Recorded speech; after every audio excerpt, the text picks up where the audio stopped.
How to reorder from order history on Uber Eats. If you have been using the Uber Eats application and wondering on how to reorder the same food that you have ordered before, then don't worry. In this video, I will show you how to do it. So let's get started. First of all, open the Uber Eats application. Just like this. After opening it, you will find something like this on your home screen. Now, to reorder from the order history, tap onto orders right here at the bottom. Select it. Then here you can find your past orders or items just right here. Now you can see right here. So here are the past orders and past items.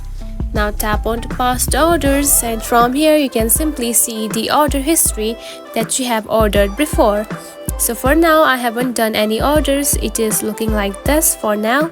Now simply choose one of the orders from your order history and reorder it. And by doing that, you will simply reorder the same food that you have ordered before. And that's it. This is how you can reorder from order history on Uber Eats. If you found this video helpful, don't forget to like and subscribe for more tips. Thanks for watching.